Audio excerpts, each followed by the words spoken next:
Vasco, talvez São Paulo. Queridos irmãos, é uma alegria estar aqui com os irmãos desse tempo. Eu quero saudá-los com graça e perturbação. Porque uma igreja que está desejando fazer missões, ela se torna uma igreja incomodada, profundamente perturbada com as perturbações do coração de Deus. Nós temos povos no mundo que ainda não ouviram o Evangelho, lugares onde a igreja não está presente, o Evangelho não está disponível, nenhuma igreja, lugares no mundo onde não há nenhum testemunho do Evangelho. Então isso deve produzir em nós uma profunda inquietação da parte de Deus para o nosso coração. Então vamos fazer uma prática aqui. Diga a pessoa ao seu lado: graça e perturbação da parte de Deus.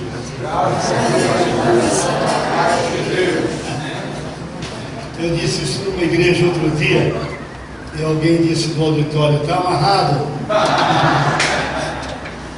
Nessas igrejas onde se amarra tudo menos a língua, né? Aí é complicado, né? Mas eu sou casado há 33 anos com Maria José, e Deus nos deu 4 filhas, que hoje já estão moças. Quando elas eram pequeninas, nós orávamos pelo casamento delas, desde pequenas, desde que estavam sendo geradas. Nós orávamos: Senhor, tu sabes quem será aquele que vai casar com Priscila, Tamara, Carol e Pâmela. E eu sempre digo que eu orei pela metade. Eu devia ter orado 100%, eu orei 50%. Então, se você tem filhos pequenos, ore de maneira completa, não faça como eu fiz. E eu orei: Senhor, livra minhas filhas dos carcarás. Eu esqueci de dizer: livra minhas filhas dos carcarás e dos gaviões. Porque 2 casaram com corintianos. A terceira vai casar agora no dia 20 desse mês, com um corintiano também. E a 4ª vai casar com São Paulino. Então melhora um pouco, né? E eu sou santista, eu nasci em Santos, vivi ali um bom tempo da minha vida. Então não é muito fácil a gente estar comendo na mesa e 3 corintianos ali, não é? Eu sempre digo que Deus vai me levar até o 9º céu. Paulo teve um espinho na carne, foi até o 3º céu. Com 3 corintianos eu vou até o céu número 9.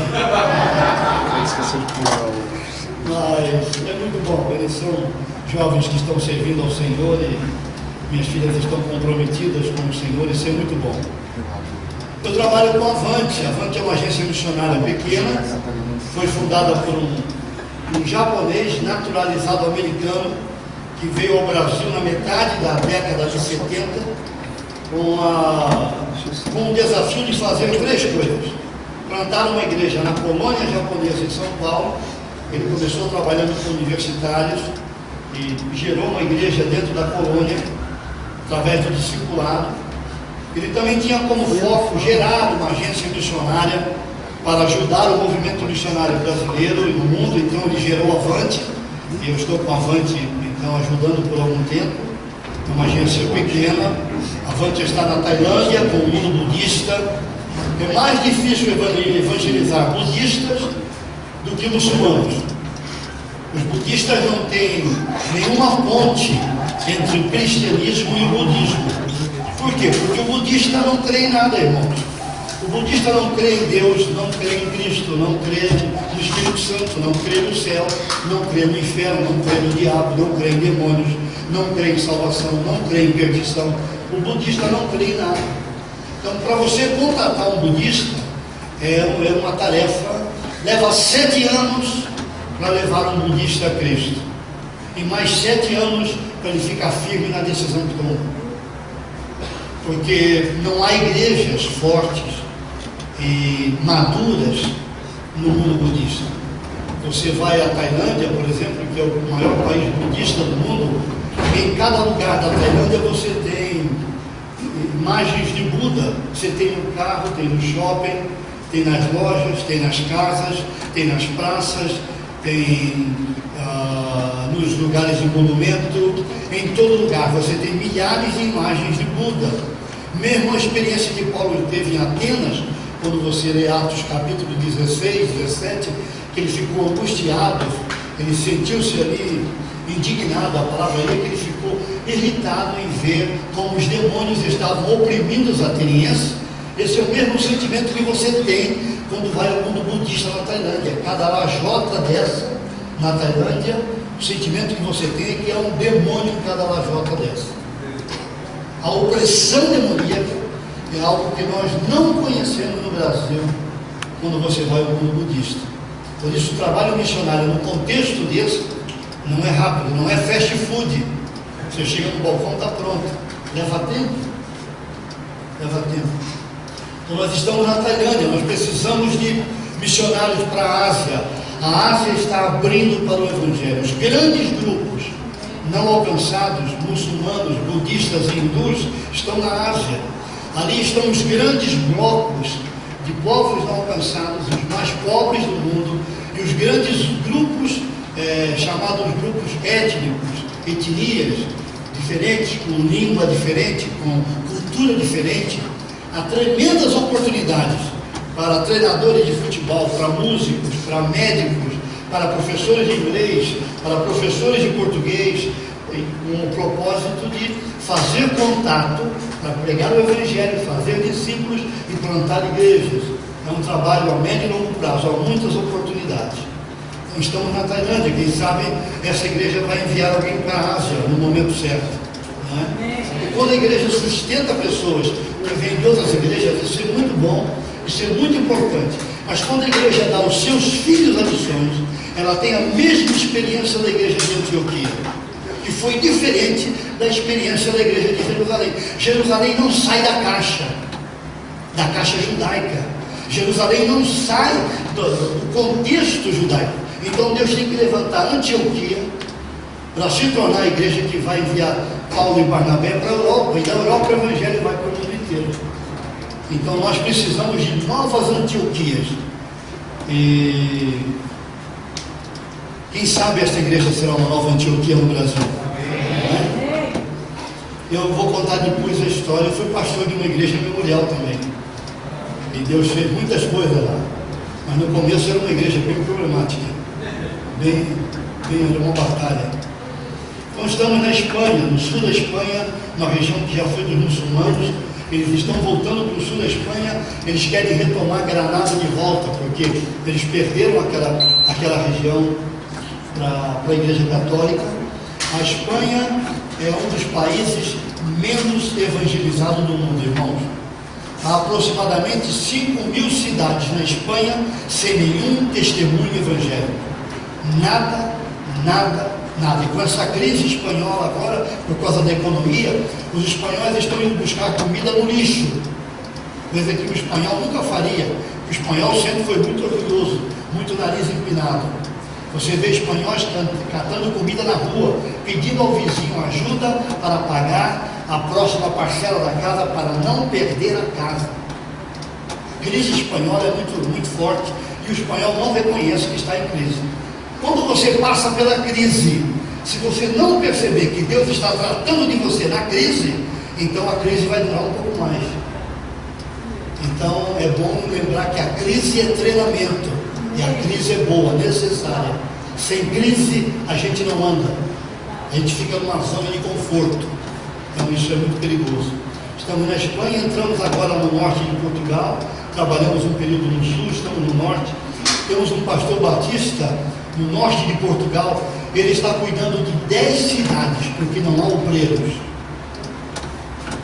Igrejas com 5 pessoas, 9 pessoas, 12 pessoas, 4 pessoas, 25 pessoas, 10 cidades, não há obreiros. A igreja portuguesa não é autóctone. Uma igreja é considerada autóctone quando ela pode dar obreiros para a sua própria cultura, quando ela pode oferecer obreiros nacionais. A igreja portuguesa não pode, não tem força para isso, é muito pequena.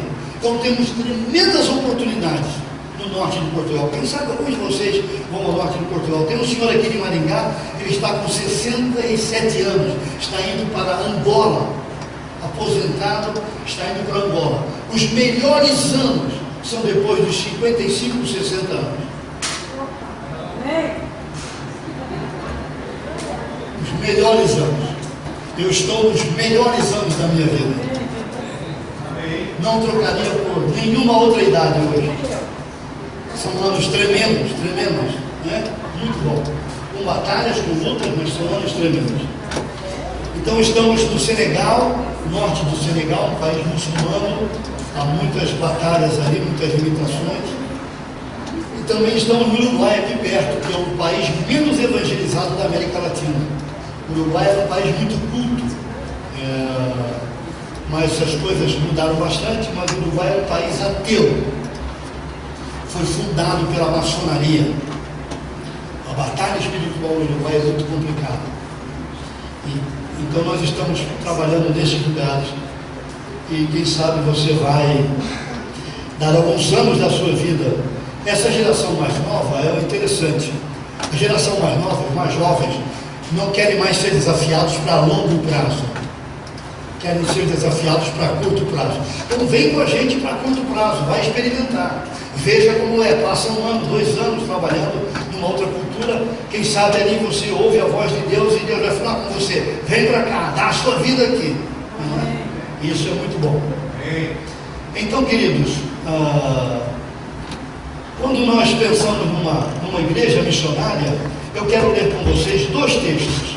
O primeiro versículo está na primeira carta de Paulo aos Tessalonicenses, capítulo 1, versículo 2, versículo 3. Primeiro texto que eu quero mencionar, primeira carta de Paulo, capítulo 1, versículo 2, versículo 3. Paulo está declarando assim: damos graças a Deus, sempre graças a Deus, por todos vós. Qual é a razão? Ele diz: mencionando-vos em nossas orações e sem cessar. Por quê? Recordando-nos diante do nosso Deus e Pai da operosidade da vossa fé, da abnegação do vosso amor e da firmeza da vossa esperança em nosso Senhor Jesus Cristo. O segundo texto está em Gênesis, capítulo 12. Primeiro livro da Bíblia, livro dos começos. Todas as coisas que você vai ler em toda a Bíblia, elas estão em Gênesis. Primeiro, elas aparecem no livro de Gênesis. Capítulo 12, versículo 1, versículo 2, versículo 3. Ora, disse o Senhor a Abrão: sai da tua terra, da tua parentela e da casa de teu pai, e vai para a terra que te mostrarei. E de ti farei uma grande nação, e te abençoarei, e te engrandecerei o nome, se tu uma bênção. Abençoarei os que te abençoarem, e amaldiçoarei os que te amaldiçoarem. Em ti serão benditas todas as famílias, ou todas as etnias da terra. A palavra aí, a família, fala de povos também. Queridos, quando Paulo escreve a carta aos Tessalonicenses, ele fala de 3 questões aqui no versículo 2, versículo 3, que são importantes para o crescimento pessoal. Você deseja crescer e conhecer o Senhor? Não foi isto que cantamos aqui? Não é? Que nós queremos mais do Senhor, para conhecer mais a Deus e nós nos tornarmos cristãos de uma vida mais íntima com o Senhor, não apenas religiosos, mas cristãos de uma vida mais profunda, mais íntima com o Senhor, para sermos uma igreja que vai fazer diferença. O Brasil tem hoje, a partir de 2007, 2005, 2007, numa estatística feita por um amigo que está agora na Inglaterra, trabalhou com pesquisa no Brasil. O Brasil tem aproximadamente, naquela época, hoje o número deve ser maior, 300.000 igrejas evangélicas. É um número muito grande, sem dúvida. Porém, quantas igrejas estão realmente causando um impacto segundo o Evangelho? Os irmãos entenderam? Nós nos tornamos um país com mais de 40 milhões de membros da igreja. Mas quantos verdadeiramente são salvos e quantos verdadeiramente estão comprometidos com o Evangelho de Cristo Jesus, vivendo uma vida marcada pelo discipulado. Queridos, o discipulado não é um programa. Discipulado não é uma aula de escola dominical. Você até pode falar sobre discipulado na escola dominical, mas o discipulado não é um pacote que você importa da igreja com propósito, que já não tem propósito mais, porque o programa faliu, né? Ou da rede ministerial, ou de qualquer outro modelo. Discipulado é um estilo de vida. Nós somos chamados para ser discípulos do Senhor Jesus. E o discípulo é aquele que segue. O discípulo é o aluno, é o aprendiz. Então nós somos chamados para ser discípulos e fazer discípulos. Se você lembra do texto chamado da grande comissão, em Mateus 28, Jesus disse aos seus discípulos ali, e a nós também: ide, portanto, fazei. O imperativo está no fazei. O ide não está no imperativo ali. O ide está no gerúndio. Para onde vai? Como vai? Onde você está? Onde você vive? Onde você tem seu relacionamento? A ordem é: faça discípulos. Então, fazer discípulos, à luz do Novo Testamento, desta carta que Paulo escreve aos Tessalonicenses, que eram cristãos novos, fazer discípulos é gerar filhos espirituais, que geram netos, que geram bisnetos e que geram tataranetos.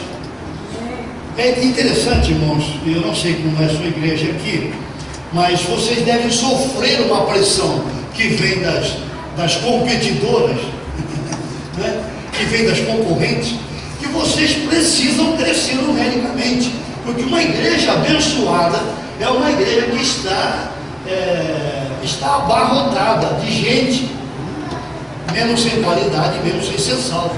Se ela tem muita gente, o pessoal diz: ó. Se tem pouca gente, o pessoal diz: ó. Porque a gente marca a bênção de Deus pelo número de pessoas que nós reunimos. Mas Deus não marca a medida espiritual de uma igreja pelo número de pessoas que ela reúne, mas pelo número de pessoas que ela envia. Você não mede o ministério de um pastor pelo número de gente que ele reúne. Se tomarmos esse parâmetro como medida, Jesus, por 3 anos e meio, foi um camarada fracassado, porque ele andou com 12 homens. E muitas vezes o encontro com a multidão foi ocasional. Você não encontra os discípulos dizendo: uma faixa, vai lá no canal de televisão, põe uma chamada lá, eu quero encontrar com a multidão, para fazer os milagres e levantar os coxos e curar os cegos. Jesus pode fazer isso. O milagre, cientificamente, está provado. O milagre dura 1 nanosegundo. A cura por Deus, a cura operada por Deus, dar vista a um cego, levantar um paralítico, remover um câncer, fazer um mudo falar, quando Deus age, leva 1 nanosegundo. A contabilidade menor que existe. Então, o problema de Deus não é o milagre. Os irmãos entenderam? A questão de Deus é comigo. A questão de Deus é com a minha vida, é com a sua vida. Milagre é tranquilo. Deus, eu quero milagre a hora que Ele quer, quando quer, da maneira que quer. Eu lembro que eu estava pregando no culto quando eu era pastor nessa igreja batista memorial do Santo. Eu não sabia que naquele culto tinha uma senhora que não estava ouvindo. Ela veio como visita, ela não ouvia. A amiga ajudava ela com sinais ali, mas não tinha ninguém para trabalhar com sinais, com a linguagem dos que têm dificuldade para ouvir. E naquele culto ela foi curada da audição. Eu não orei pelos enfermos, eu não sabia que ela estava enferma.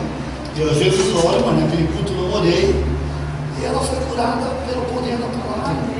Quando o culto acabou, ela me procurou para dizer: olha, eu entrei aqui, nós estamos ouvindo há muito tempo, não ouço, tenho muita dificuldade, a minha audição é muito pequenina, às vezes desaparece, mas no meio do culto meus ouvidos foram abertos. Os irmãos entenderam?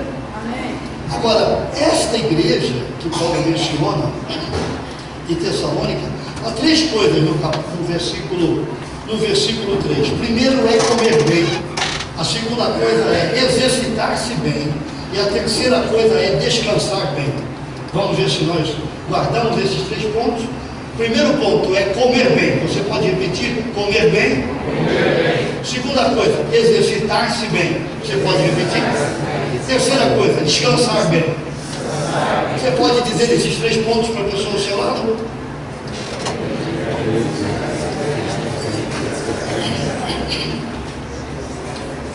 Comer bem, exercitar-se bem.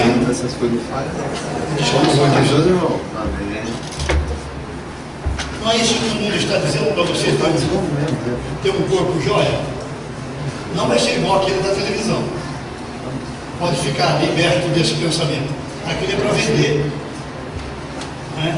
Você pode esticar para cá, esticar para lá, estica. Não tem mais do que esticar. Senão vira um PT, né? Agora, podem cuidar do corpo, do templo do Espírito Santo, de maneira equilibrada. O que é que significa comer bem? Paulo chama isso de fé operosa. O que é que Romanos diz, queridos? Que a fé vem de que maneira? Vem pelo ouvir. Ouvir o quê? Da palavra. Queridos, a visão missionária é uma compreensão da verdade de Deus, compreendendo o que Deus revela na sua palavra com relação aos perdidos. O que a Bíblia diz sobre isso? Por exemplo, você vai para Mateus capítulo 9, o texto diz que Jesus viu a multidão como ovelhas sem pastor. E o texto diz ali em Mateus 9, 37 a 39, que Jesus teve compaixão. A palavra para compaixão é dor nas entranhas. Por isso eu vos saudei com graça e perturbação. Eu fiz esta saudação numa igreja batista outro dia, num outro lugar. Ninguém falou nada, o pessoal ficou assim em pé. Há um determinado movimento, às vezes, que declara que um cristão, quem está em Cristo, não está em crise. É exatamente o oposto. Quem está em Cristo tem crises. Porque ser cristão para valer é remar contra a maré. Porque os seus valores são outros. A sua leitura de quem é Deus, a sua leitura de quem você é, a sua leitura das pessoas, a sua leitura do mundo, os conceitos que você traz para a sua vida são diferentes desse mundo que não é o mundo de Deus, que jaz no maligno.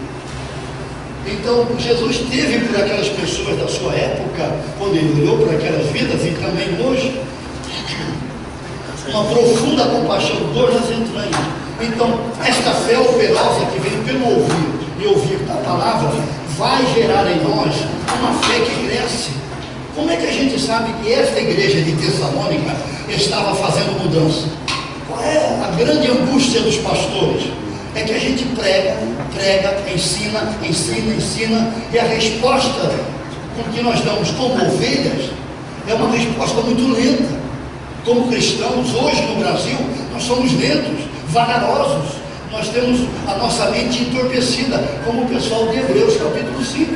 Vocês não eram crianças, vocês eram adultos, vocês já deviam ser mestres pelo tempo decorrido, mas o escritor diz, eu ainda tenho que dar leite para vocês, eu tenho que dar alimento, que é alimento para criança, não é alimento para adulto, porque vocês pararam, vocês retrocederam, vocês ficaram com os membros do entendimento entorpecidos. É a mesma palavra para lentidão. Isso é muito perigoso, queridos. Isso é muito perigoso. Então a nossa resposta é uma resposta muito lenta, muito vagarosa. E quando Paulo escreve para esta igreja, por exemplo, vamos ver o que aconteceu com esta igreja na prática. Capítulo 1, versículo 3 diz que a fé era operosa. Agora vai para a segunda carta, você tem a sua Bíblia aí? Se você não tem Bíblia, chega perto de um crente. Porque normalmente um crente tem a sua Bíblia, não é? Eu preguei numa igreja outro dia, quase ninguém tinha Bíblia. E eu, uma vez fui pregar numa igreja, troquei de pasta, e eu esqueci da Bíblia. Ficou em outra pasta, então não podia dizer isso. Chegar perto de um crente que não tem Bíblia. Pedi uma Bíblia emprestada. Dentro da Bíblia tinha um carnê do baú da felicidade. Não sei se eles estavam esperando que eu ia orar por aquele carnê. Jesus, sorteia esse carnê. Eu não creio nisso. É uma igreja aqui no Brasil que o pessoal compra um bilhete de loteria e leva para o pastor ungir e orar sem crer. O céu deve ficar muito confuso, né? Se Deus fizesse isso, não faz, porque cada um tem um número, né? Qual é o número que a gente vai sortear agora? Depende do Senhor. Quem está dando dinheiro para missões, o Senhor dá um empurrão aí.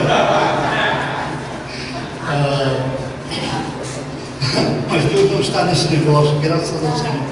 A segunda carta, capítulo 1, versículo 3. Irmãos, cumpre-nos dar sempre graças a Deus no tocante a vós outros, como é justo. Por quê? Pois a vossa fé, o que diz aí? Cresce. Agora, irmãos, prestem atenção. Quando Paulo escreve a primeira carta, é importante isso. Quando Paulo escreve a primeira carta, fazia algumas semanas que Paulo tinha saído de Tessalônica rapidamente por causa da perseguição. Paulo estava sempre correndo de um lado para o outro em razão da perseguição. Alguém já disse que quando Paulo chegava numa cidade, Paulo nunca perguntava como era o hotel, Paulo perguntava como era a cadeia, porque ele ia parar na cadeia, não é? Então, quando ele escreve essa carta, eles tinham algumas semanas de novos convertidos. Talvez aí 3 meses de conversão, a fé já era operosa. Quando Paulo escreve a segunda carta, Paulo escreveu algumas semanas depois da primeira, a fé estava crescendo. Os irmãos entenderam? Então, como é que você mede o crescimento da vida cristã? Não é a cada ano. Olha, eu lembro, há 2 anos atrás, há 3 anos atrás, há 5 anos atrás, eu tive uma experiência também. Isso não é religiosidade, irmãos. A fé precisa crescer semanalmente, cada semana, em períodos menores. Nós precisamos avançar, fazer mudanças, caminhar, decidir ter um compromisso para valer com o Senhor.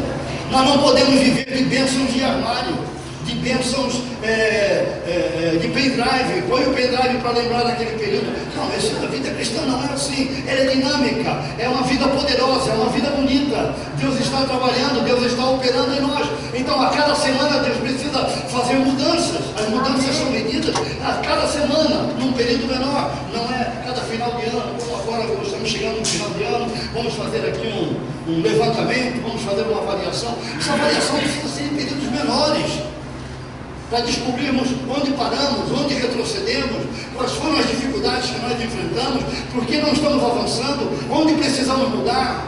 Eu perguntei a um líder de missões há algum tempo atrás, quando Missões no Brasil estava passando por uma crise muito forte, ainda há uma crise em missões. Falei para ele: rapaz, o que a gente faz? Ele disse: olhe fora da caixa. Então, esse olhar fora da caixa precisa ser constantemente. Entendeu, queridos? O grande perigo de nós nos acomodarmos e ficarmos numa zona de conforto é que depois de uma certa idade biológica e espiritual, você não quer mudar mais, você não quer mais fazer mudanças, você não quer mais tomar decisões, você não quer arriscar mais. E se a gente não arrisca e não caminha e não avança, nós não andamos a uma vida mais profunda com o Senhor. E Deus tem riquezas. Efésios capítulo 1, 2 e 3, Deus tem riquezas espirituais à nossa disposição. Então a primeira questão aqui é coma bem, isto é, alimente-se da palavra. Vamos olhar um texto nesta mesma carta, capítulo 2, aí mesmo, primeira carta, capítulo 2, versículo 13.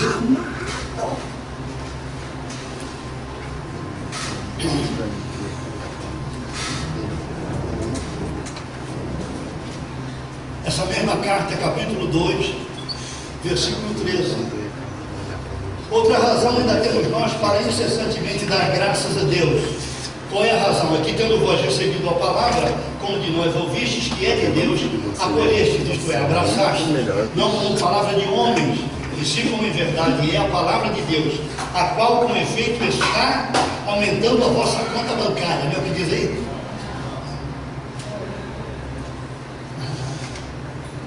Quem não tem uma conta bancária alta não é espiritual, isso é do diabo.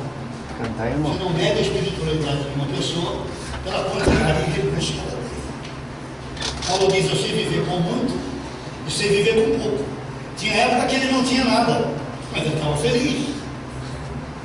Tinha época que ele tinha muito, mas ele estava feliz. Ele escreve isso na carta, que é chamada a Carta da Alegria, a Carta dos Filipenses. O cristão deve aprender a viver com muito e com pouco. A economia brasileira agora está aquecida, graças a Deus. Até onde vai? Quem esperava que a Europa, irmãos, ia passar pela crise que está passando? Continente riquíssimo. A Espanha com tanto dinheiro. A Itália. Quem esperava? Ninguém esperava. economia da Inglaterra, está bem, mas não está bem, da Alemanha, a qualquer momento a Alemanha vai parar de bancar os buracos da economia da Europa. Isso em algum momento vai chegar no Brasil. Então, o que é que faz? É preciso ir para a palavra. Paulo diz que a palavra está operando. Irmãos, missões é um andar com a palavra, é um comer da palavra. À medida que a palavra entra em mim, ela muda a minha visão. Queridos, entendam o que eu vou dizer. Essa visão de crente que a gente tem, isso não funciona. Vocês entenderam? Eu estou falando desse crente hoje que o Brasil tem, que de crente não tem nada. Entendeu, queridos? Nós temos uma grande camada de evangélicos. Por exemplo, como pastor hoje, em muitas empresas eu não posso comprar crédito, porque as empresas não vendem a crédito para os pastores. Agora, eu nunca tive a minha vida marcada por coisas que não me dessem crédito. Sempre tive uma vida marcada por transparência, por integridade, sempre fui bastante forte com minhas finanças, tive batalhas, tinha época que tinha menos, tinha época que tinha mais, não dá para ficar rico no ministério. A igreja nunca paga um salário digno ao pastor. A igreja nunca paga. Muito difícil encontrar uma igreja que dê um salário digno ao ministério pastoral. O pastor deveria estar aqui despreocupado com a questão financeira. Porque ele tem que cuidar de questões das ovelhas. Porque o pastor tem suas batalhas, tem suas lutas, o pastor tem família. O pastor é um homem. Muitas vezes no ministério pastoral eu tive vontade de sair andando na chuva. Ou dançando na chuva, como aquele filme americano. Cabeça cheia. George Whitefield, um avivalista que trabalhou com John Wesley, quando ele estava com a cabeça muito quente, ele ia andar na chuva. Agora, à medida que a palavra vem à nossa vida, ela faz um câmbio na nossa cosmovisão, que eu chamo de uma visão de mundo. Você olha para o mundo através das Escrituras. Quando você vem a Cristo, você recebe lentes novas para olhar para Deus. Quem é Deus? Eu preciso me alegrar no amor de Deus. Eu preciso me alegrar na bondade de Deus, na misericórdia de Deus, na graça de Deus. Comunhão com Deus eu me alegro em Deus, Ele se alegra comigo. Comunhão não é comunhão unilateral. Ninguém tem comunhão sozinho. Querida, vamos ter um tempo de comunhão, você fica no notebook lá no quarto, eu fico no outro na sala. Isso não é comunhão. Comunhão é relacionamento.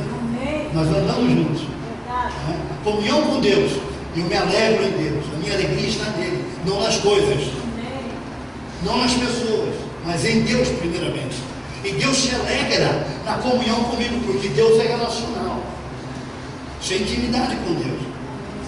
Agora, quando a palavra vem à nossa vida, ela muda. Então, queridos, se a igreja não é missionária, se a igreja não está comprometida com a evangelização da sua cidade, vocês estão perto aqui de uma região com muitas batalhas, né? De Sarantim, né? Sarantim? Muitas batalhas aqui. É verdade. Muitas lutas, mas também muitas oportunidades para causar um impacto na gente dessa região. Então a igreja precisa ter uma visão missionária. Na sua Jerusalém, ela precisa ser uma igreja, como eu mencionei, 300 mil igrejas. O meu desafio esta noite a vocês, primeiro é o seguinte: vocês são diferentes das demais igrejas no que, porquê e como? Ou vocês são iguais? O que todo mundo faz, vocês fazem. Olha, Deus não nos chamou para ser dole, tudo igualzinho. Entendeu? Se você entenderam? Se a gente faz o que faz por quê? Nosso comportamento cristão, nossa forma de pensar, nossa visão, ela é em razão do nosso relacionamento com o Senhor. Não é? Então, esta igreja que está sendo trabalhada e a fé está produzindo mudanças na vida desses irmãos, é uma igreja que alcança a sua Jerusalém. Se você olhar o capítulo 1, Paulo diz que eles eram uma bênção em Tessalônica, a cidade onde eles estavam, mas era uma bênção na Macedônia, a região daquela cidade. Eles eram uma bênção na Acaia, foram um pouco mais longe, atravessaram fronteiras, saíram fora da caixa.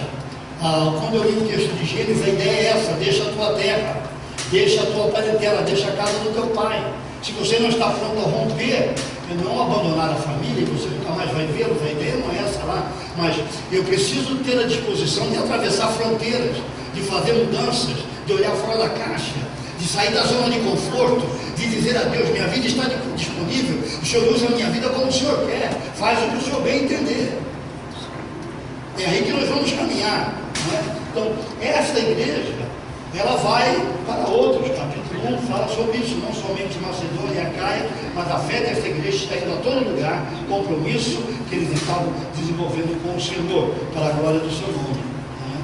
Então, a primeira questão aqui é coma bem. Um desafio para vocês: leiam a Bíblia. Eu não sei quantos de vocês estão lendo a Bíblia todo dia, mas há uma pesquisa que revela que grande parte dos evangélicos no Brasil não leem a Bíblia e não leem diariamente. Eu vou contar um fato pessoal. Um casal de 20 anos de casamento, eles vieram me procurar. Eu sou pastor de uma igreja pequenina e comecei há alguns anos atrás. Estou discipulando, restaurando pessoas.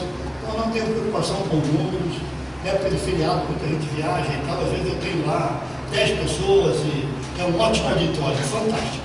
Está bom demais. Eu já passei por essa fase de me preocupar com muita gente. Esse casal veio e ela disse assim: nós precisamos de ajuda. Eu disse: que joia. Eu fiz uma pergunta: qual foi o último conflito de vocês como casal? Aí ela disse: nós não temos conflito, nós não brigamos. Então alguém morreu nesse casamento. Porque um casamento que não tem nenhum conflito, alguém está morto. Não existe isso, né? Eu sou diferente da minha esposa.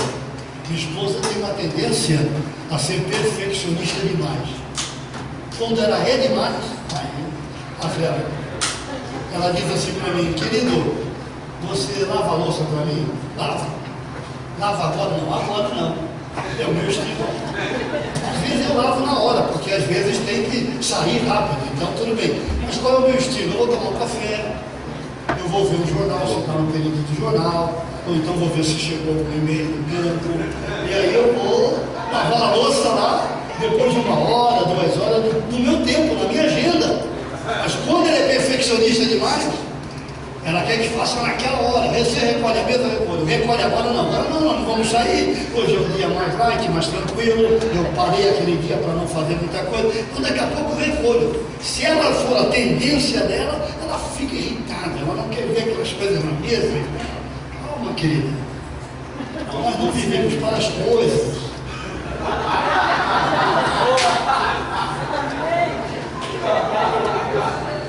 Não é verdade, queridos?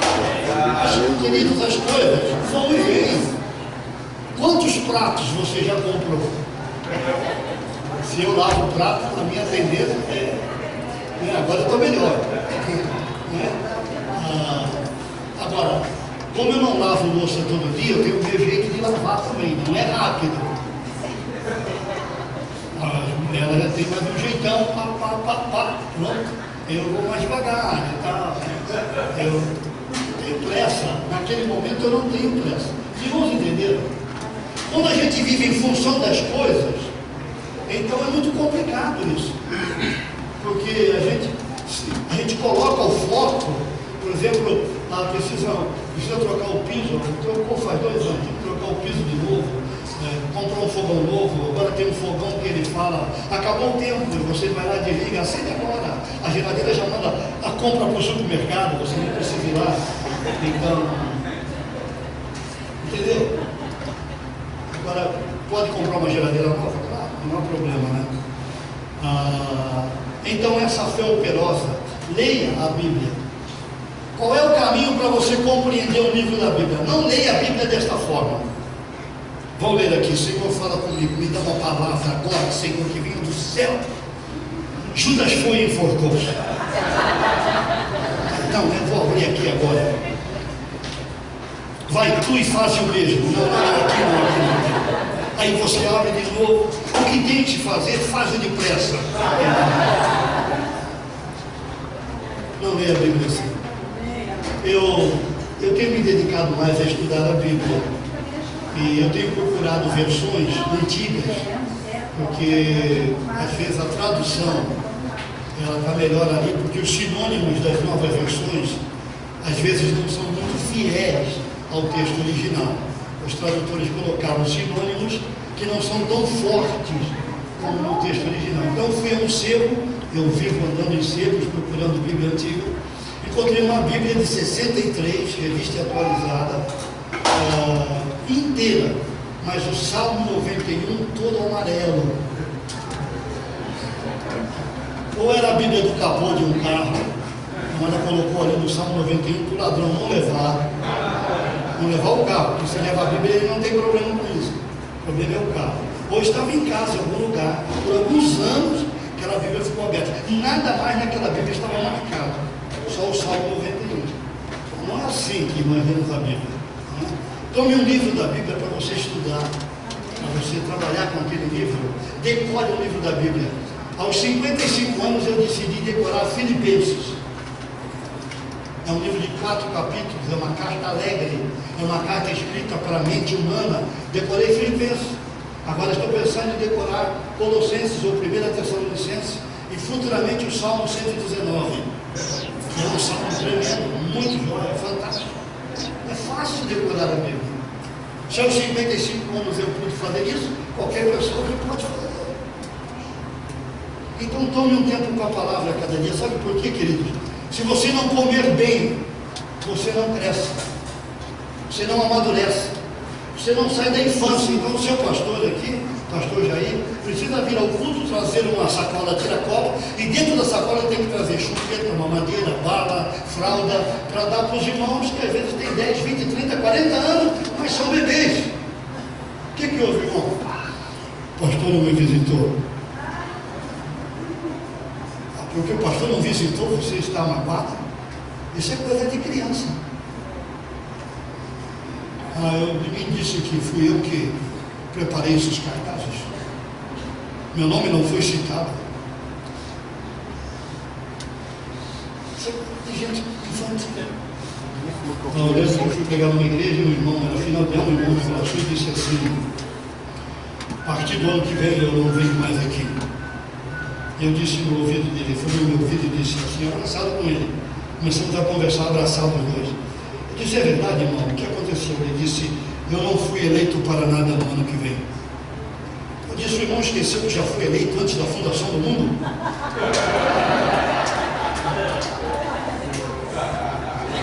Como é que não foi eleito para nada? Mas ele queria um cargo, sabe aquela coisa do cargo? Mesmo em uma sociedade que não funciona, mas ele queria um cargo. Os irmãos perceberam? Então a fé nos leva à maturidade, muda a visão. A fé muda a nossa leitura das necessidades das pessoas. Essa fé que é fundamentada na palavra de Deus. À medida que nós vamos à palavra, a fé muda a nossa maneira de pensar. Eu percebo que a grande dificuldade que a igreja tem para se envolver com missões e para os cristãos compreenderem a questão missionária é com a visão. Nossa visão está errada. Não é? Ou nós pensamos apenas em Jerusalém, ou hoje uma igreja mais narcisista, mais preocupada com ela própria, não é? A igreja está olhando apenas para as suas necessidades. Essa é uma tendência do evangelho hoje, de ser um evangelho narcisista. Os cristãos estão pensando, eu vou à reunião pensando no que posso receber. Eu vou ao culto pensando no que posso receber. Queridos, a vinda aqui não é o que vamos receber, é o que vamos dar. O chamado é para dar, nós já recebemos, já fomos abençoados com toda sorte de bênção em lugares celestiais em Cristo Jesus. Efésios capítulo 1, Efésios capítulo 2, Efésios capítulo 3. Você já é uma pessoa abençoada, a bênção de Deus está sobre a sua vida. Você tem o Senhor Jesus, você está salvo numa bênção maior. Você pode perdoar, Ele dá a capacidade de perdoar pelo poder do Espírito Santo. Então os recursos de Deus estão à nossa disposição. Quando chegamos aqui, temos um chamado para dar a nossa vida, para dar a nossa oração, para dar o nosso tempo, para dar a nossa profissão, dar os nossos recursos, nossos talentos, dar a nossa vida, a nossa família, dar o nosso dinheiro. Que dificuldade nós temos para dar dinheiro a missões, ao evangelho, ao ministério, irmão. Sabe por quê? Porque o dinheiro é o Senhor da nossa vida, é o dinheiro que manda na nossa vida. A nossa alegria depende de quanto temos, não de quem temos. Os irmãos entenderam? Amém. Então, vá a palavra. Esse casal, que ela falou que não tinha conflito, eu disse a ela: olha, eu vou lhe dar uma tarefa antes de lhe dizer o que fazer. No discipulado, você tem que dar tarefa. Discipulado é gerar filhos. Como é que você cria filhos? Eu tive 4 meninas. Olha, hoje é seu dia de lavar louça. Você vai brincar com os brinquedos na sala? Vou. Você recolhe os brinquedos. Eu não vou recolher os brinquedos. É tarefa da criança recolher os brinquedos. Você está ensinando caráter para aquela criança. Entendeu? Você vai à casa, vamos à casa de fulano e tal, não peça comida, não peça doce, não peça bala, não peça nada. Quando alguém lhe oferecer alguma coisa, você pergunta ao papai se pode comer, porque o papai que vai dizer com a mamãe se é hora de comer, se está no tempo de comer, se você pode comer. Vamos ao shopping? Vamos. Não peça coisa no shopping. Vamos ao mercado? Vamos. Não peça coisa no mercado. Eu sei a hora de dar as coisas a você. Pode acontecer da criança pedir, ela pode até ganhar alguma coisa no shopping, mas não pode ser uma rotina, como substituição ao amor, ao carinho, ao tempo que o pai deve dar ao filho. Os irmãos entenderam? Não pode ser. Então essa moça, eu disse a ela: eu vou lhe dar uma tarefa. Você vai ler o Evangelho de João, que é um evangelho muito interessante, diferente de Mateus, Marcos e Lucas, 3 vezes, 21 capítulos, 3 vezes em 3 meses. Olha, irmãos, isso é canja de caminho, para um crente de 20 anos. Ler o evangelho de João 3 vezes em 3 meses, é para tirar de letra, né? Final de 3 meses eles voltaram. Eu perguntei: então, você leu o evangelho de João? Ela disse: olha, eu comecei e não terminei. Primeiro capítulo. Eu disse: há quanto tempo você não lê a Bíblia? Ela disse: olha, uns 8 ou 10 anos. Então você não se converteu. Você não lê a Bíblia há 8 ou 10 anos? Não. Então você não é cristão. Você não sabe o que Deus pensa? Não conhece a vontade de Deus?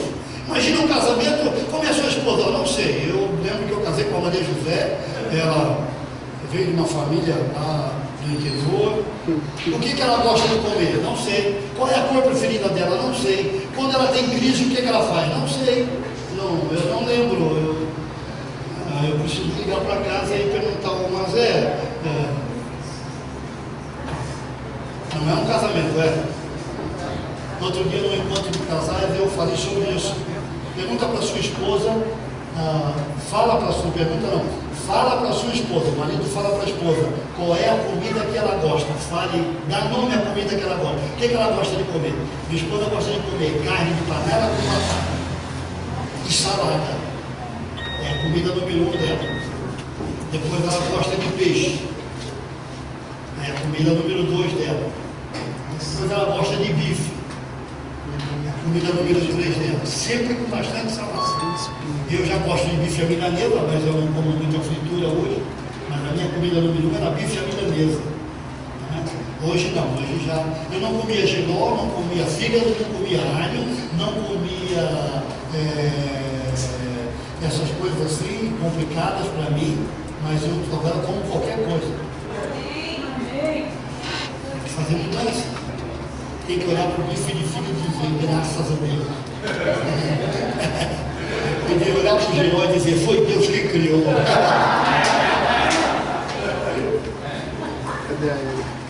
Então eu falei para aquela moça, aquela senhora de 38 anos, disse: olha, se você não leu a Bíblia, se você não lê a Bíblia, eu não posso ajudá-la. A ajuda vem pela palavra. Eu não sou mágico. Eu não sou mágico, eu não faço mágica. A ajuda vem pelas Escrituras. Se você não lê a Bíblia, você não pode ser ajudado, irmão. É a Escritura que nos dá valores, ela nos dá firmeza, ela nos dá direção, ela nos dá conforto, ela nos dá encorajamento, ela nos dá demonstração, ela nos dá exortação, ela é lâmpada para os nossos pés e luz para o nosso caminho. Então, primeira coisa, coma bem, alimente-se todo dia da palavra. Amém. Separe o seu tempo, é muito tempo. Este é um tempo de distrações. Nós temos tantas coisas. Às vezes eu não sei aqui como é que está, mas às vezes estou pregando, o pessoal está no celular, está no iPad, no iPhone, no iPod, vendo mensagem, chegou e-mail, mandando torpedo e tal. Muito complicado isso agora, é um tempo de distrações. Há muita facilidade para ficar distraído. As pessoas estão dizendo que não conseguem ficar mais de 10 minutos lendo a Bíblia. Isso é falta de disciplina, esmurrando o meu corpo e o reduzindo à escravidão. Você quer ir mais longe? Quer ser um cristão de visão de águia? Não quer ser um cristão de visão de galinha? Leia a Bíblia, discipline-se, esmurre o seu corpo, mude as suas prioridades, mude a sua vida, faça mudanças. Entenderam, irmãos? Senão não vai. Seu pastor vai ficar extremamente cansado, esgotado, porque ele vai ter que cuidar de muito bebê que não é mais bebê. Cara, o bebê tem, são aqueles que se convertem. Mas os bebês que já estão na igreja há 30 anos. Eu tive um camarada assim lá na Igreja Batista Memorial. Não sei se você tem aqui, pastor Jair. Espero que não. Acabava o culto, ele fazia assim para mim.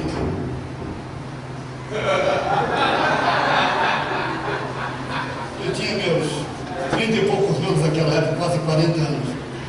Ele dizia assim para mim: o senhor pregou sem paletó e gravata. Que era assim, nada, né? O santo estava de paletó e gravata, né? O senhor não cantou 3 hinos, era uma igreja tradicional, da CBB. O senhor não cantou 3 hinos, o senhor não deu a bênção apostólica. Eu falei: muito obrigado, irmão, o senhor pode deixar a lista comigo, Deus o abençoe. Então ele ia embora. À noite, por alguma razão, o senhor não olhava para ele, chegava perto de mim e fazia assim.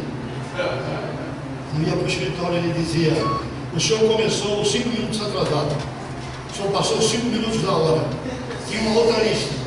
Muito obrigado, irmão. O senhor pode deixar a lista comigo? Deus o abençoe. Cada domingo ele tinha uma lista. Eu decidi amar aquele homem. Decidi amar. Ou então batia nele. Então o caminho é amar, não é? Porque era complicado demais. Todo domingo. Um domingo ele disse assim para mim: podemos conversar? Eu disse: pois não, meu irmão. Ele tinha idade para ser meu pai. Ele disse: há 6 meses, ele estava cronometrando, há 6 meses eu lhe dou uma lista, e o senhor me disse sempre a mesma coisa. O que é que o senhor tem para me dizer hoje? Ele tinha uma outra lista. Eu disse: irmão, deixa a lista comigo. Muito obrigado, Deus o abençoe. Ele saiu batendo o pé, uma espécie de dono da igreja. Tem muito disso na Igreja Batista, né? Espécie de dono da igreja. Foi embora. Num domingo de ceia, ele pediu a palavra. Eu pensei: agora ele vai ler a lista em público. Minha vida estava tranquila, pode ler o que quiser, não tem problema. Ele parou assim, veio para frente, ficou aqui na mesa, olhou para mim assim na mesa, eu falei: ó Deus, me guarda agora. Aí ele falou assim: eu vou embora, eu vou para outra igreja. E aí começou a fazer elogios à minha pessoa. Assim que aconteceu. Eu falei para ele: rapaz, por que você vai embora? Fica aqui. Ele falou: não, essa igreja aqui não é mais uma igreja batista, ele dizia para mim. Eu falei: mas irmão, a preocupação não é que a igreja seja batista, a preocupação é que ela seja uma igreja bíblica. Ela pode estar na denominação, mas tem que ser bíblica, não é? Porque nem tudo que é batista é bíblico. Os irmãos concordam comigo? Nem tudo que é presbiteriano é bíblico, nem tudo que é pentecostal é bíblico. E aí ele foi para a igreja de um outro colega. Esse colega não perguntou nada. Um tempo depois, esse colega me procurou: rapaz, aquele homem que foi lá para a minha igreja, todo domingo ele tem uma lista. Mas você não olhou? Ele foi para lá para a sua igreja. Eu olhei e ele foi para lá. Oramos: Senhor, promove esse irmão. Ele mude de igreja, mude de vida ou mude para o céu. Aí ele foi para uma terceira igreja, ele tinha a mesma lista.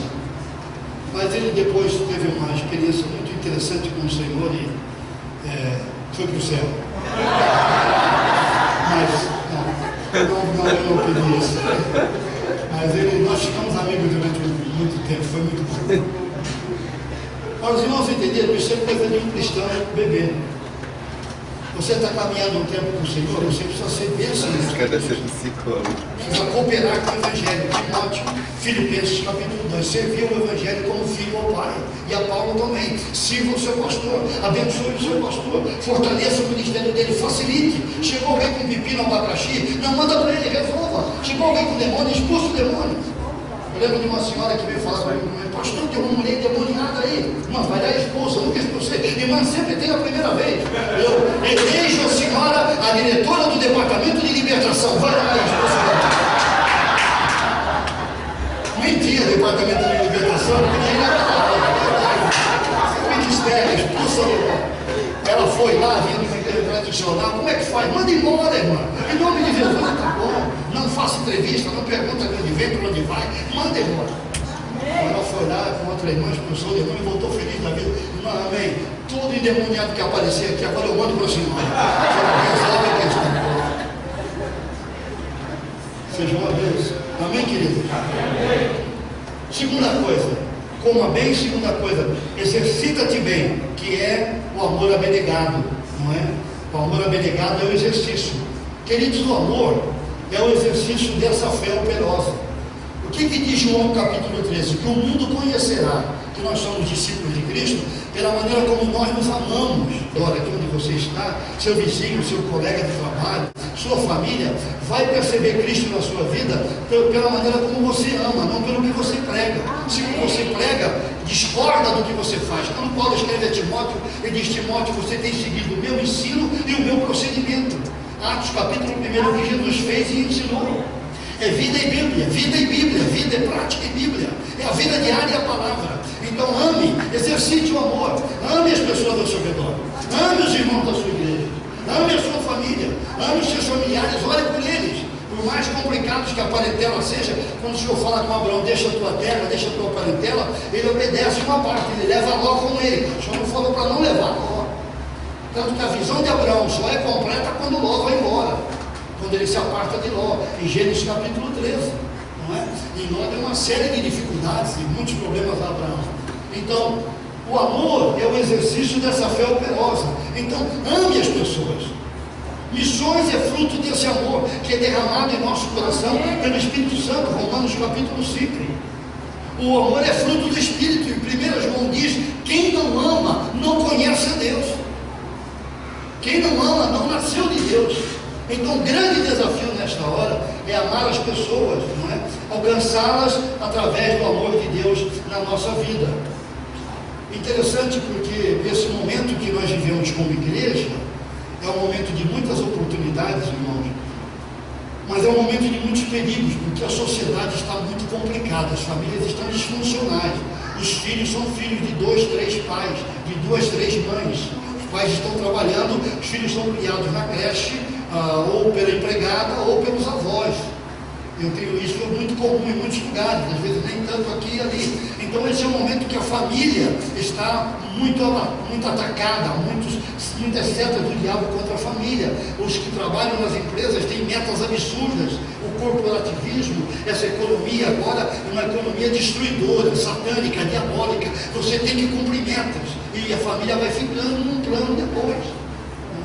Então, esse tempo é um tempo para a igreja ser uma igreja que ama as pessoas. Nós temos aí a questão da homossexualidade. A homossexualidade é pecado, irmão. Deus não criou o terceiro sexo. Deus não criou o homem, a mulher e o terceiro sexo. Ninguém nasce homossexual. Não há nenhuma prova científica trabalhada através de um grupo de médicos, psiquiatras na América, na Europa. Isso não é divulgado abertamente porque a própria comunidade gay não permite. Não há nenhuma prova científica de que alguém nasce homossexual ou lésbica. Isso vem da família, do contexto familiar, de uma educação familiar que não foi focada, não foi saudável. Ou de abuso, aquele menino ou aquela menina que sofreu abuso sexual e não foi restaurado na igreja, só na igreja se restaura, o psicólogo não restaura, o psiquiatra não restaura, o psicanalista não restaura, ele diz onde está o problema, mas ele não restaura, porque a ciência não tem essa capacidade, só o Espírito Santo, através da palavra, tem o poder para restaurar qualquer disfunção na nossa vida. Então, uma criança cresce na prática da homossexualidade. Por quê? Se é menino, o pai, estando lá, não estava lá. Aquele menino não teve pai. O pai não foi forte. A tarefa do pai é dar o norte. A tarefa do pai é ficar firme.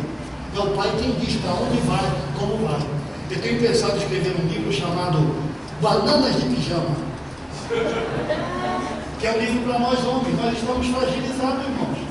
Nós estamos com medo. Nós estamos fracos.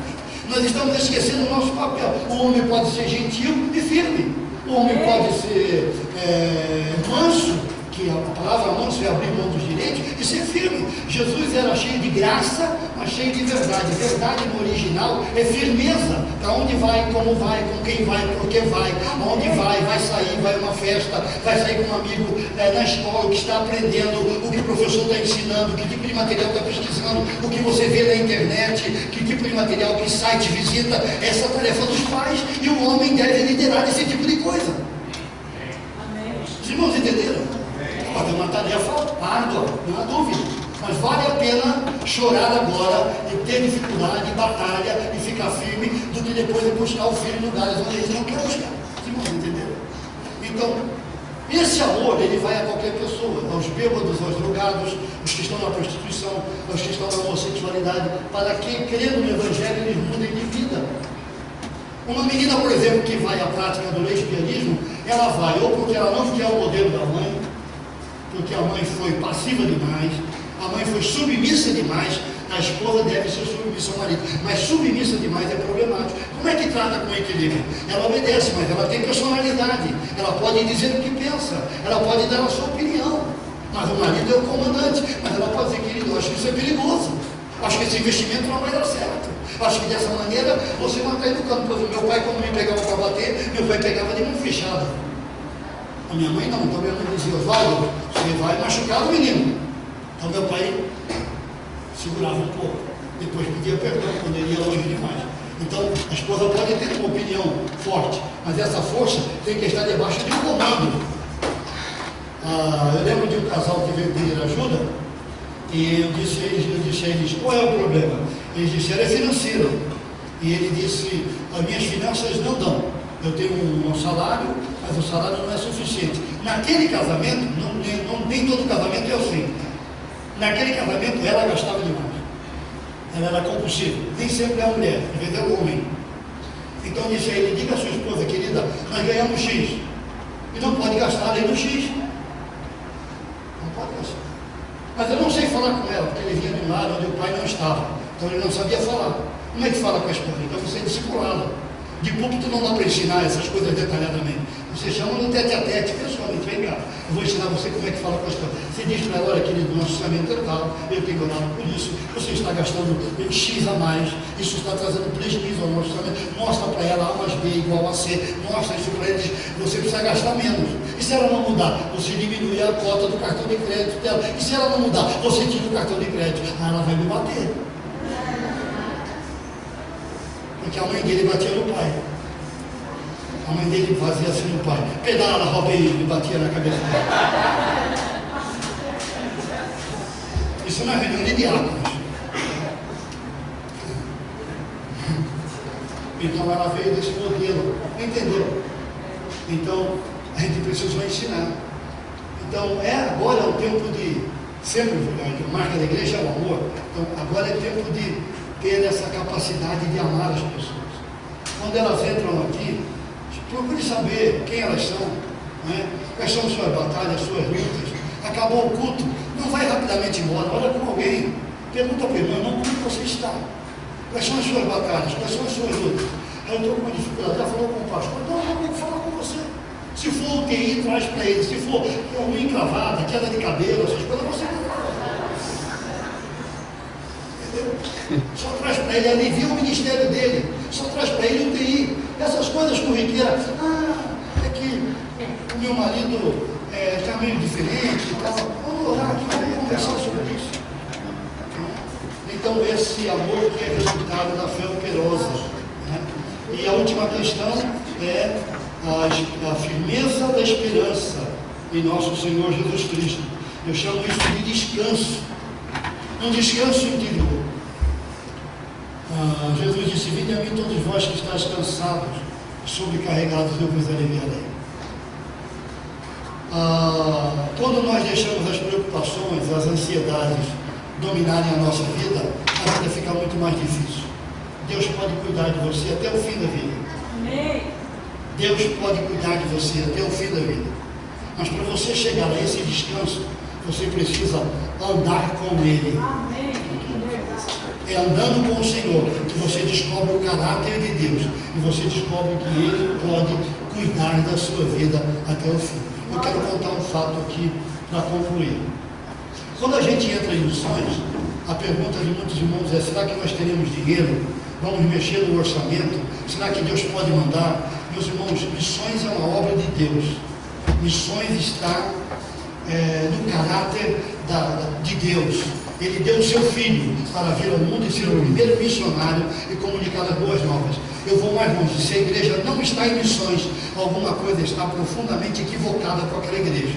Se nós não estamos comprometidos com a tarefa da evangelização do mundo, nossas prioridades estão erradas, nossos valores estão errados, nosso foco está errado. E caminhar com o foco errado e terminar com o foco errado é terminar na praça jogando dominó ou baralho, ou terminar a vida cuidando de cachorrinho. Vem de novo, vem de novo, vem de novo, vem de novo, vem de novo, vem de novo. Minutinho, vai fazer xixi. Vem de novo, vem de novo. Algumas pessoas já perguntaram: você não gosta de cachorros? Eu já tive vários cachorros. Mas a obra da redenção não é para golfinhos, baleias, floresta amazônica, gatos e cachorros. A obra da redenção é para homens. Um homem salvo, bem educado, vai cuidar bem do meio ambiente. Tito capítulo 2. Então Deus pode mandar dinheiro para essa igreja fazer missões? Pode. Deus pode mandar dinheiro para você contribuir com missões? Pode. Comece com o que você tem. Pergunte ao Senhor: Senhor, quanto o Senhor tem comigo cada mês? Por que cada mês? Porque o missionário come mensalmente. Os irmãos sabiam? Todos os dias. Não pode respirar. Chegar na porta do restaurante e dizer para a molecada: respira aí, batata frita, bife e salada. Respira aí. Não tem recurso para comer. Eu vou concluir agora. Eu fui pregar numa igreja no Rio de Janeiro e eu tinha dito ao pastor: eu preciso voltar de avião, ponte aérea, porque cedo eu vou a Bauru, no encontro de líderes. Se eu voltar de carro, de ônibus, eu não tenho tempo, então eu não vou na sua conferência. Ele pode vir, nós vamos dar a ponte aérea para você. O culto acabou em tempo hábil, mas quando chegamos na Avenida Brasil, no Rio de Janeiro, tinha chovido, havia um engarrafamento e a gente demorou para chegar no aeroporto. Quando cheguei no aeroporto, faltavam 5 para as 10 da noite, o avião saía às 10 horas. Eu falei com um rapaz do balcão: eu quero um avião para São Paulo. Ele disse: avião para São Paulo não tem mais, o avião já está taxiando na pista, o senhor vai de carro, de ônibus, porque não tem avião em Santos Dumont e não tem avião no Galeão. Então eu fui orar com o rapaz que me levou de carro, oramos, e Deus falou no meu coração: fica aí, eu vou providenciar um avião. Eu tinha planejado aquela viagem com oração. Quando você planeja com oração e Deus diz vai, você vai dar certo. Vai dar certo. A questão é quando a gente não planeja com Deus em oração, a gente quer que dê certo, que Deus abençoe, porque a gente não perguntou se Ele está na coisa, aí é complicado, né? Mas Deus falou vai, eu fui, Ele estava naquela questão, eu orei, encostei lá no balcão de novo. Encostei lá, depois de uns 20 minutos, o rapaz voltou, o aeroporto estava ficando vazio, já eram quase 10h30, 20 para as 11. Ele falou para mim assim: o senhor tem algum problema? Eu disse: não. Eu já falei para o senhor que não tem mais avião, o aeroporto vai fechar. O senhor precisa ir para um hotel, ou vai de ônibus ou de carro, porque às 11 horas o aeroporto fecha. Eu disse: tá bom. Eu fui orar de novo. O rapaz que me levou de carro foi embora. Eu falei para ele: olha, Deus me falou que vai dar um avião, é melhor você ir para casa, porque Deus responde na hora, Deus responde algumas horas depois, ou Deus responde em cima da hora. É o problema dele quando vai responder, como vai responder.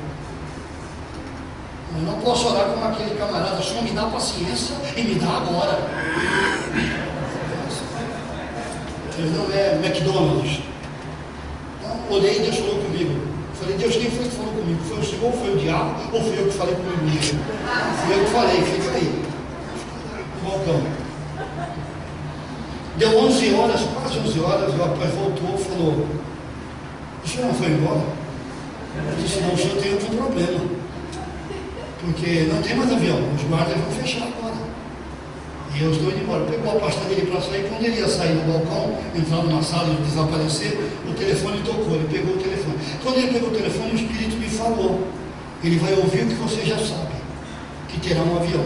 Ele tomou o telefone e ele foi virando para mim, ele estava de costas e foi virando. Quando ele virou para mim, de lá, eu fiz assim para ele.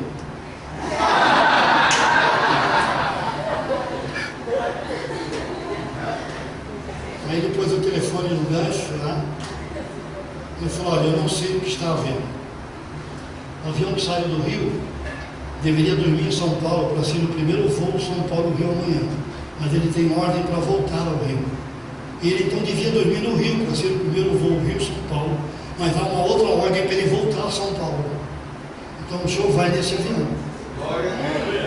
Ele falou, o senhor tem o bilhete? Eu disse, não, eu não tive tempo de comprar o bilhete. Eu falei, então o senhor não vai. O senhor chega aqui 5 para as 10 e não tem o bilhete. O senhor não vai.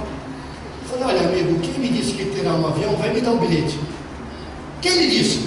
Eu falei, olha, a história é muito longa, eu não posso contar isso agora, eu preciso procurar um bilhete. Ele falou, não tem mais guichê aberto, os guichês estão todos fechados. Eu falei, fique tranquilo que vai abrir o guichê. Então eu fiquei andando no aeroporto, o senhor abre o guichê, em nome de Jesus, abre o guichê. Um guarda em cada ponta e eu andando no aeroporto, mais ninguém. Abre um guichê, abre um guichê. Abri um guichê.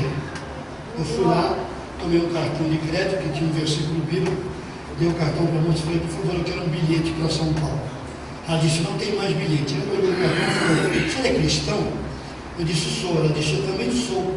Disse, então minha irmã, papai mandou você me dar um bilhete agora.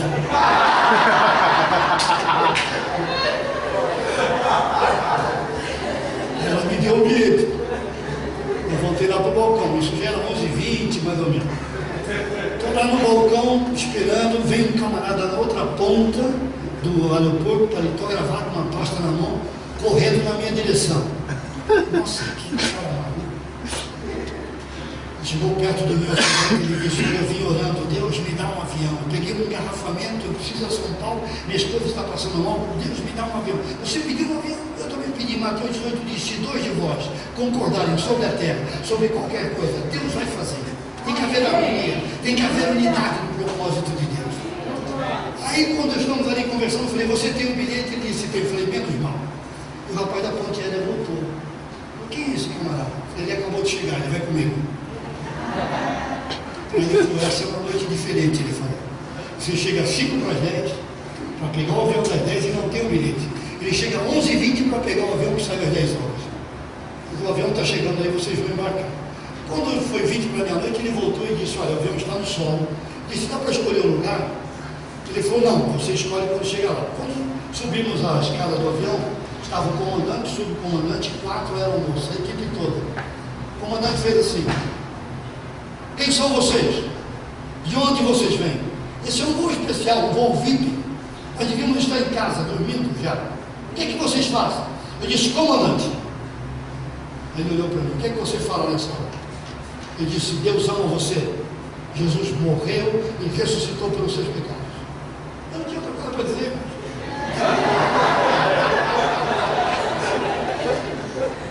A minha história não é importante nessa hora. Sentamos, veio as 4 aeromoças. A chefe dela disse, quem são vocês? Esse é um voo VIP.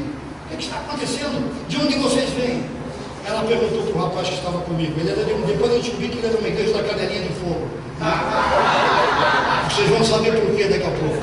Ela perguntou para ele, quem é você? Ele disse, eu sou um ministro. Ela falou, ministro de que área? Ele disse, eu sou um ministro da Nova Aliança. Ela olhou para mim, o senhor quem é? Eu disse, eu sou o embaixador.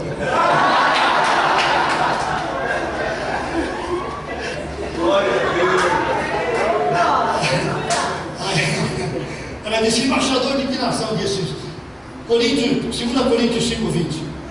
Eu sou um embaixador para todas as nações. Ela disse, eu também sou cristão, vamos orar. Eu falei, olha irmão. Aí ele falou, Senhor, põe fogo no avião. Eu falei, não irmão, fogo no avião.